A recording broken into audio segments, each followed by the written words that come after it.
एक बार प्रयास किया पिताजी, तपस्या भी की, किंतु अगली बार फिर से मैं आपकी बात समझने में विफल हुआ। इसका क्या कारण है पिताजी? जिस मन पर शब्दों का आक्रमण हो, वो मन तो निरंतर एक खोज में खोया रहता है।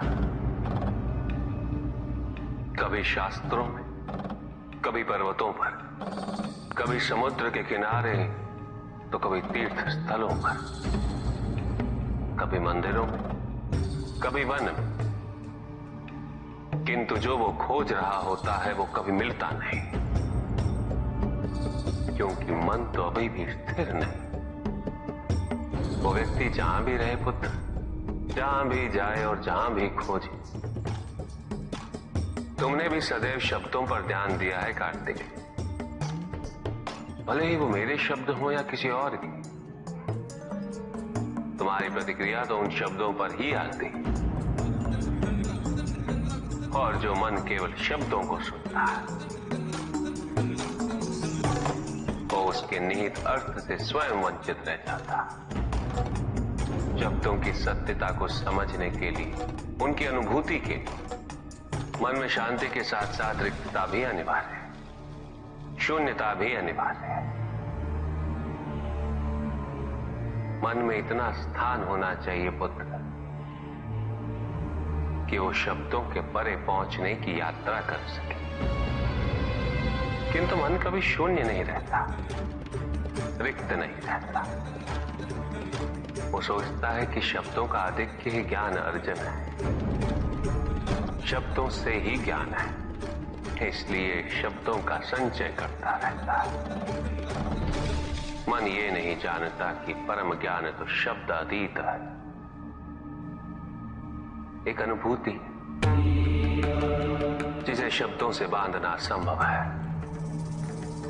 शब्दों का अपना मूल्य क्या है कार्तिक? कुछ भी नहीं। जब भी कोई ईश्वर का नाम लेता है तो क्या ईश्वर मात्र एक शब्द में ही सीमित हो जाते? नहीं, यहां शब्द सत्य नहीं, सत्य है वो अनुभूति जो इन शब्दों में विद्यमान है। यदि शब्द ही सत्य होते तो मात्र भोजन कह देने से व्यक्ति की क्षुधा शांत हो जाती। इसीलिए माता शब्दों की नहीं पुत्र, उस अनुभूति की है जो उन शब्दों से संबद्ध है। यदि शब्द नहीं भी होते तो वे ईश्वर अवश्य होते। यदि शब्द नहीं भी होते तो सुख और दुख की अनुभूति अवश्य होती, जल की शीतलता की अनुभूति होती, सूर्य की ऊष्मा और चंद्र की शीतलता की अनुभूति होती, प्रेम की अनुभूति होती। किंतु यदि अनुभूतियां ना हो तो शब्द निरर्थक है। शब्दों से तृप्त हो जाना ज्ञान का अंत है, अज्ञानता का प्रारंभ है। ज्ञानी वही है जिसके पास अनुभूतियां, अनुभव हो, और उसके लिए मन को शांत व रिक्त तो करना ही पड़ेगा पुत्र।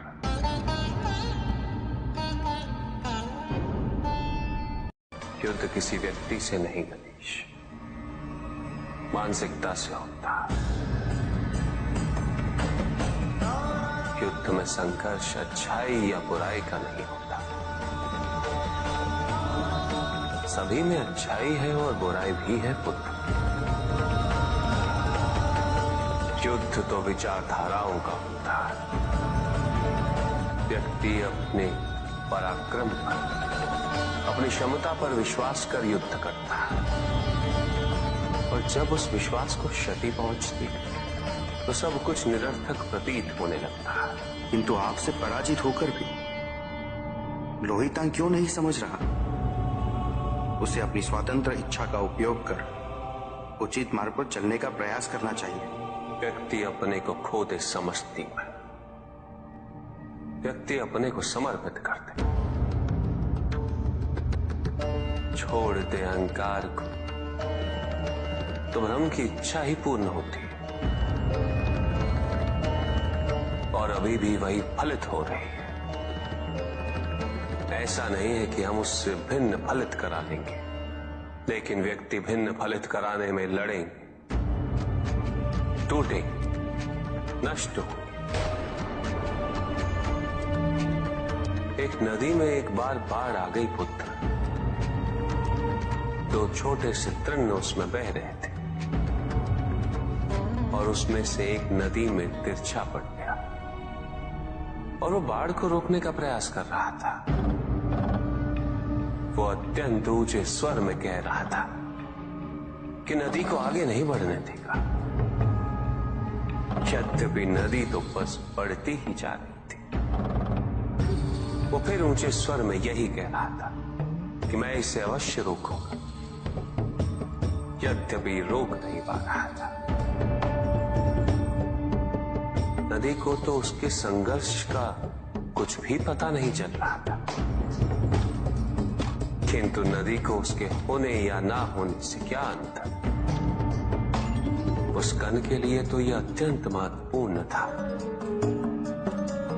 उसका जीवन तो संकट में था। वो तो बस बहे जा रहा था। वो जहां भी पहुंचता, किंतु उससे पहुंचना तो संघर्ष करके ही था। किंतु ये बीच का क्षण, ये बीच का काल दुख, पीड़ा, द्वंद्वता का काल है। वहीं दूसरी ओर जो दूसरा तृण था, उसने अपने को समर्पित कर दिया। वो तो नदी में सीधा पड़ा हुआ था, नदी के प्रवाह के साथ साथ बहता जा रहा था और उसे ऐसा प्रतीत हो रहा था जैसे कि वो नदी को दिशा दे रहा है, उसे प्रवाहित होने में सहायता कर रहा हो। वो तो ये निश्चय कर बैठा था कि नदी को समुद्र तक पहुंचाकर ही रहेगा, किंतु नदी को उसकी उपस्थिति का भी आभास नहीं था। नदी पर उन दोनों के होने या ना होने का कोई प्रभाव नहीं था। नदी तो बस बहे जा रही थी। ब्रह्म की इच्छा को जाना नहीं जा सकता, किंतु ब्रह्म के साथ एक अवश्य हुआ जा सकता, और तब व्यक्ति की अपनी इच्छा तो खो ही जाती है, केवल उसकी इच्छा ही शेष रह जाती है। लोहितांग को अपनी आगे की यात्रा पूरी करने हेतु अत्यंत महत्वपूर्ण निर्णय अवश्य लेने होंगे। केवल उसके अहंकार को, अपितु उसके आत्मसम्मान को भी क्षति पहुंची। जहां से इस युद्ध का अंत हुआ है, वहीं से लोहितांग के अंतर युद्ध का आरंभ हुआ है। और जो भीतर पराजित होता, उसे हर दिशा में केवल पराजय ही दिखती है।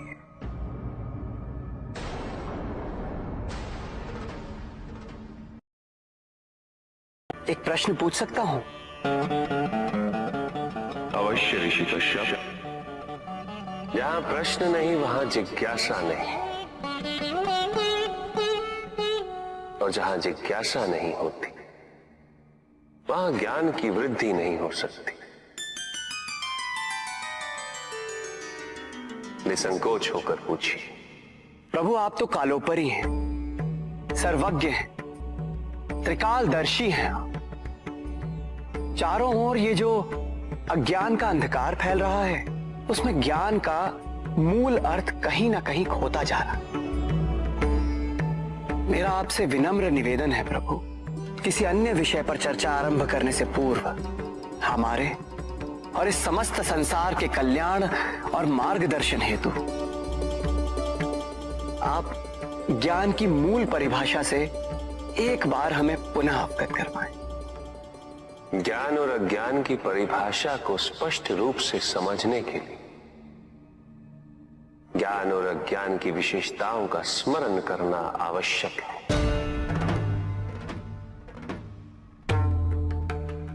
जिसके कारण स्वार्थ, विनाश, क्रूरता, अशांति और भय में वृद्धि हो, वह अज्ञान है। किंतु जो व्यक्ति को उदार, निर्भीक, सहनशील और विनम्र बनाए, वही ज्ञान है। अज्ञान की शक्तियां दुरुपयोग करने हेतु प्रेरित करती हैं, किंतु जो अपनी शक्तियों और अपने सामर्थ्य के प्रति अपने उत्तरदायित्व को समझाए, जो न केवल अपने अपितु अपने से पहले संसार के उद्धार हेतु प्रोत्साहित करे, वो ज्ञान है। ज्ञान का मूल उद्देश्य ही परोपकार है, सृजन है। दूसरों की भावनाओं को समझना, उनका आदर करना, यही ज्ञान है। क्योंकि ज्ञान हमें न केवल अपने अपितु दूसरों के दुख और सुख के प्रति भी संवेदनशील बनाता है। किंतु जो दूसरों की भावनाओं का अनादर करे, उसे ज्ञान की श्रेणी में कैसे रखा जा सकता है? अज्ञान के कारण व्यक्ति सांसारिकता में बंधता जाता है, मोह माया में उलझता जाता है। अज्ञान परम सत्य से दूर ले जाने का माध्यम है, किंतु ज्ञान व्यक्ति को परम सत्य की ओर ले जाता है। ज्ञान मुक्तिदायक है, मोक्ष का मार्ग है, और इस मुक्तिदायक ज्ञान का सर्वोच्च रूप है आत्मज्ञान, और यही ज्ञान की पूर्णता भी है। सभी के उद्धार के लिए मैं आपसे निवेदन करता हूं, भक्ति का उचित मार्ग बताए हमें, ताकि मेरी भांति दूसरा कोई भूल ना करे। भक्ति मुक्ति का आधार है पुष्पधर, और मुक्ति तो केवल समर्पण से ही संभव होगी, और समर्पण के लिए पुष्प नहीं, प्राय भक्ति कब मोह में परिवर्तित हो जाती है।